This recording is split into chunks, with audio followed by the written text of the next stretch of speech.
campaign of hard work and dedication. It's waking up early and going to bed late and grinding out every second in between. Every single day. So, you want to get better? You want to self-improve? Stop looking for a shortcut and go find your alarm clock. Find your discipline. And find your guts and your passion and your drive and find your will. And then you will find your freedom. Don't have regrets. Just live. Just make life better. Get knocked down, just keep getting up again. Because if your heart is beating, you're not dead. You're alive. You're breathing. You got a little bit more fight in you. So fight. Don't regret. Don't be ashamed. Don't be ashamed. Don't be afraid. Take a chance. Keep taking more chances.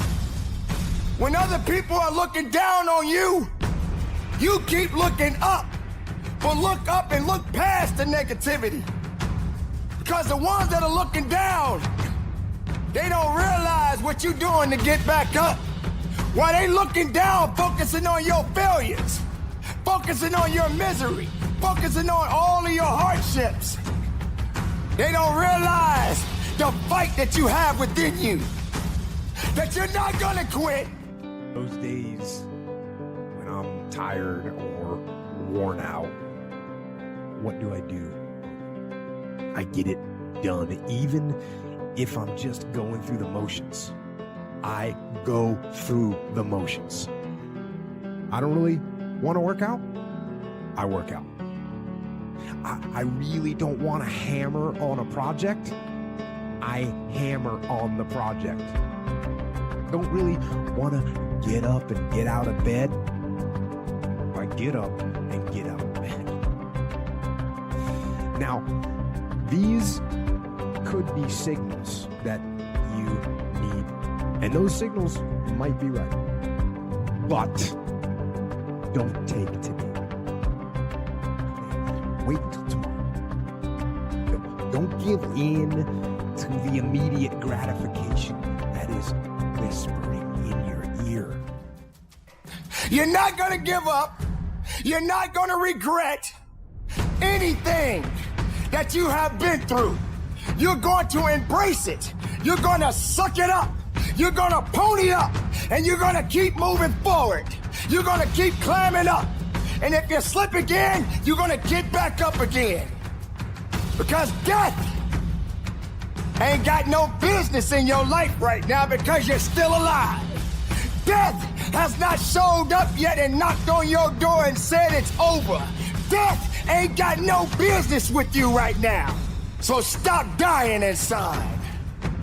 Stop being regretful and start being thankful. And so when she said it would be okay, I was like, all right, cool. And as she's going to walk out, doctors running in. They say, hey guys, get in here. We got to rush him back to surgery. He's about to die. I said, this is a new ball. Like I was a part of a football game. This is a new game. I said, die? I said, yeah, man, you busted up subclavian artery in your chest. You're bleeding internally. I'll rush you back, take that main vein out of your left leg, plug it into your chest. In order to save your life, you don't have much time. Next morning, I wake up from recovery. He said, Inky, I got some good news and some bad news. Good news, you saved your life. I said, thank you. Bad news is you got nerve damage in your right shoulder. I said, all right, cool. He said, we got to send you up to the Mayo Clinic, Rochester, Minnesota. I said, all right, cool. He said, but the problem is, you know that dream of going to the NFL? I said, yes, sir. I'm close. He said, strong possibility you probably could never play the game of football another day in your life. I said, no way. I want to share with you how to reach your goals. I think the Bible is the greatest motivational book ever been written. Now, I want you to repeat after me, please. We got to recondition our minds first. Let us say together, good things are supposed to happen to me. Yeah, write that down. I want you to say that to yourself every day.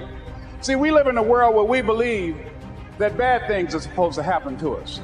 I remember at a point in my life, Bishop, when things are going good for me, and I said, this is too good to be true. Something is bound to happen. Guess what? It did. Thou shalt decree a thing that shall be established unto you and shall accomplish that whereunto it has been sent. Watch your words. Watch what you say about yourself, about your affairs. Be conscious of that on a daily basis. Why? Because your words are powerful. In the beginning was the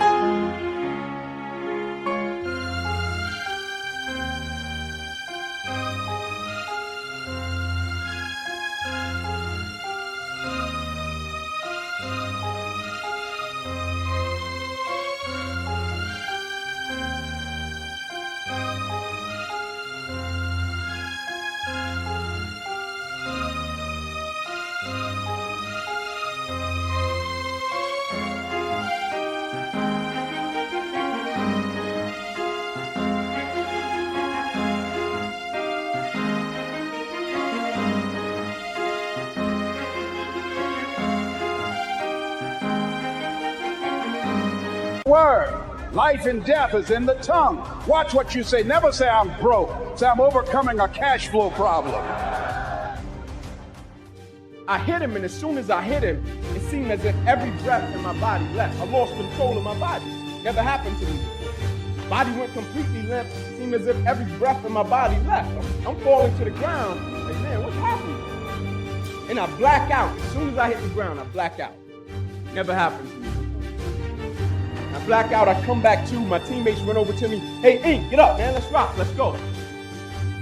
So I can't. I said, what do you mean you can't? You always get up. Get up. Let's go. So I can't move.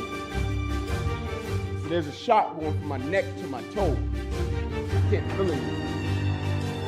The shock eventually left and stayed in my right arm and hand.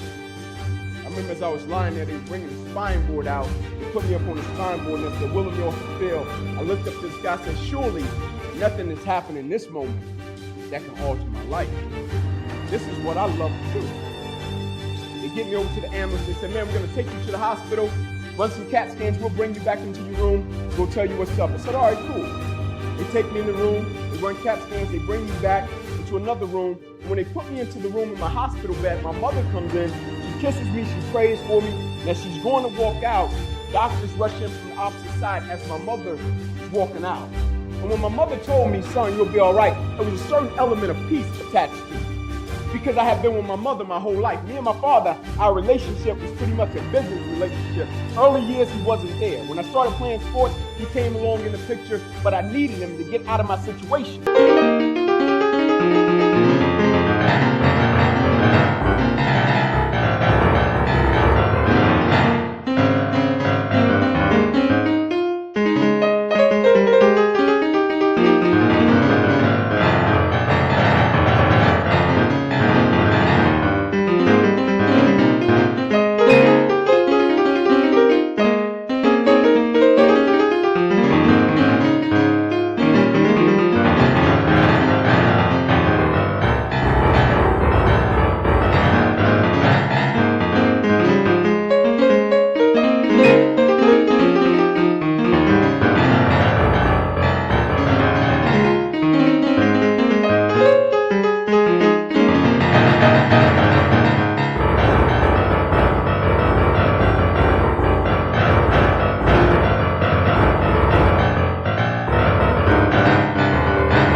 Right? So we had a business relationship. But when my mother said something to me, I've been rocking with my mother since I was 16. Had Miss Mills with my mother since she was 16.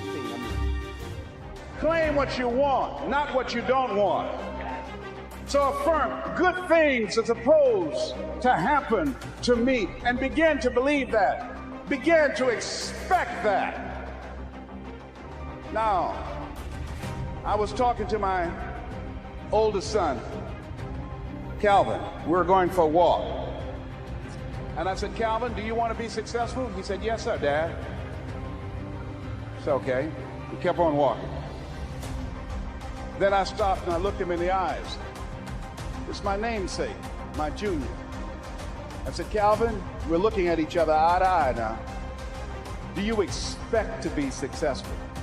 Given the fact that you are a single parent of 2 kids, given the fact that you decided not to go to college to further your education, given the fact that you're very talented, but you're behind on your dreams and your bills, do you expect, based upon your performance, based upon what you produce at this point in time in your life, do you expect to be successful?